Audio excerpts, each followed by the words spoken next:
जय हिंद दोस्तों, स्वागत है दोस्तों आप लोग का आपके अपने YouTube चैनल शांतम विश्लेषण सेंटर में। जैसा कि दोस्तों आज हम लोग स्टूडेंट देखने वाले क्लास 12 फिजिक्स चैप्टर 1 का वेरी इंपॉर्टेंट टॉपिक कुलाम का नियम क्या होता है। आज कुलाम्स लागू हम बेहतरीन तरीके से समझेंगे और आपको 1% का भी कोई दिक्कत होने नहीं दिया जाएगा। जैसा कि दोस्तों उम्मीद करते हैं आप कल शाम को 6 बजे आप लोग अपना वीडियो देखे होंगे आवेशित क्षेत्र के बारे में। दोस्तों ये क्लास 12 फिजिक्स चैप्टर 1 का पार्ट नंबर 2 है। इसमें आपको कुलाम के नियम में सिखाया जाएगा ताकि आपको एग्जाम में कोई भी परेशानी होने वाला ना हो। ठीक है दोस्तों, आप इस चैनल पर नए हैं तो चैनल सब्सक्राइब कर दीजिएगा और वीडियो अच्छी लगे तो वीडियो को लाइक कर दीजिएगा, प्यार से कमेंट करना मत भूलिएगा। चलिए दोस्तों बिना टाइम को वेस्ट के वीडियो को शुरू करते हैं। जैसे ध्यान दीजिएगा क्या लिखा गया है, बताओ क्या लिखा गया। इस नियम के अनुसार दो स्थिर बिंदु आवेशों के बीच लगने वाला आकर्षण या प्रतिकर्षण बल, कौन सा बल है बताओ, आकर्षण या प्रतिकर्षण बल इन आवेशों के गुणनफल के समानुपाती। समानुपाती का मतलब आपको समझाएंगे, इसको समानुपाती भी कर सकते हैं या फिर अनुक्रमानुपाती भी कर सकते हैं तथा इनके बीच की दूरी के वर्ग के व्युत्क्रमानुपाती। व्युत्क्रमानुपाती मतलब उसका उल्टा होता है। ठीक है, तो चलिए ध्यान से बात को समझिए। क्या था, दो बिंदु आवेश होने चाहिए। चलो भाई दो बिंदु आवेश हो गया, इसको हम लोग कहेंगे Q1, इसको हम लोग क्या कहेंगे Q2।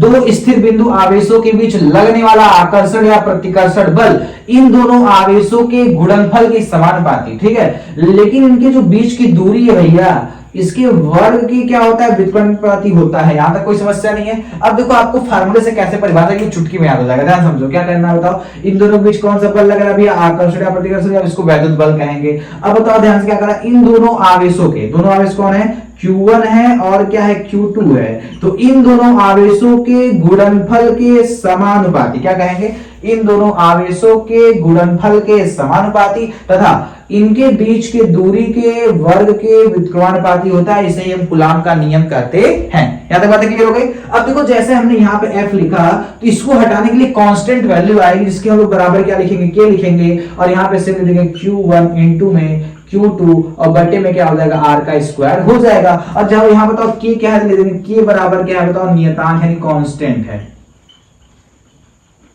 तो एक कांस्टेंट वैल्यू की हो गई। अब एक चीज ध्यान समझिएगा, जब हम वायु और निर्वात की बात करें, किसकी बात करेंगे बताओ, अच्छा वायु अथवा निर्वात के लिए, वायु या निर्वात की बात जब होगी, निर्वात के लिए, ठीक है, जब हम वायु अथवा निर्वात की बात करें तब उसके लिए K का मान क्या होता है, ध्यान से बात को समझिएगा। तो ये K का मान जो होता है ना 1/4 पाई एप्सिलॉन नॉट के बराबर हो जाता है। यानी वायु और निर्वात के लिए K का मान कितना होगा, स्मॉल k का मान 1/4 पाई एप्सिलॉन नॉट हो जाएगा। नहीं जहां पे स्मॉल k है वहां जाकर भाग पटक दो, काम खत्म। चलो पटक दिया जाए यहाँ पे। चलो बताओ क्या है, बताओ भैया, F is equal to K का मान 1/4 पाई एप्सिलॉन नॉट इंटू में और Q1 इंटू में Q2 बटे में हो जाएगा R का स्क्वायर। यहां तक बातें क्लियर हो गई। अब कहेंगे भैया ये एप्सिलॉन नॉट क्या है, उसको ध्यान समझ लो। देखो एप्सिलॉन नॉट का मतलब होता है निर्वात या फिर वायु की क्या है, वैद्युतशीलता। क्या है, वैद्युतशीलता है। ठीक है, तो एप्सिलॉन नॉट क्या है, निर्वात या वायु की वैद्युतशीलता है। यहां तक कोई समस्या नहीं है। अब एक चीज अपने खोपड़िया में सेट कर लीजिएगा, जो एप्सिलॉन होता है इसका कुछ ना कुछ मान भी होता है, समझ लो। इसका मान होता है भैया 8.85 गुणे 10 की घात -12 कूलाम स्क्वायर बटे न्यूटन मीटर का स्क्वायर। ये किसका मान है बताओ, एप्सिलॉन नॉट का आंकिक मान है। यहां तक कोई समस्या किसी को नहीं है ना। अब इसे ध्यान से और समझिएगा, तो ये सारी बातें समझ में हम लोग को आएगी, कोई समस्या इसमें नहीं है। अब जैसे रीजन क्या है कि आपसे कहेगा इसकी वैल्यू क्या होगी। देखो ऐसे तो अभी हम लोग समझ लिए 1/4 K के लिए होता है, तो इसका भी कुछ ना कुछ वैल्यू होता है 1/4 एप्सिलॉन नॉट का भी। इसका वैल्यू क्या होता है, ध्यान से इसको लिख देते हैं ब्रैकेट में ताकि आपको समझ में आते हैं। यहाँ पे क्या लिखेंगे, 1/4 पाई एप्सिलॉन नॉट बराबर होता है 9 गुणे 10 की घात माइनस में 9 गुणे 10 घाते माइनस में 9।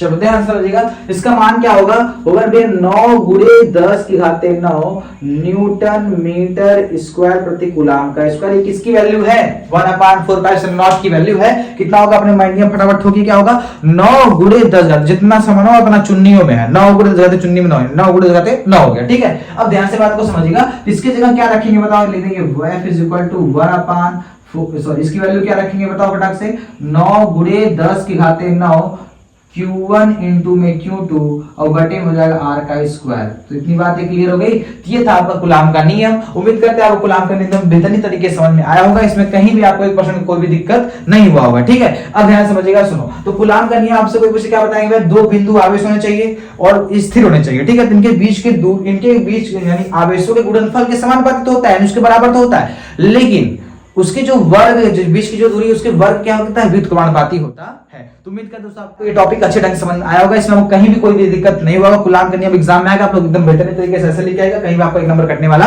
नहीं है। तो उम्मीद करता हूं दोस्तों आपको टॉपिक अच्छी लगी। दोस्तों आपको वीडियो अच्छी लगे तो वीडियो को लाइक कीजिएगा, और चैनल पर नया है तो चैनल को सब्सक्राइब करके ही जाइएगा, और वीडियो को एक प्यारा सा कमेंट करना मत भूलिएगा, ठीक है। तब तक आपको मिलेंगे नेक्स्ट वीडियो में नेक्स्ट टॉपिक के साथ। मिलेंगे आपको शाम को 6 बजे एकदम बेहतरीन तरीके से, मन लगा आप लोग जुड़ जाइए। जय हिंद, वंदे मातरम।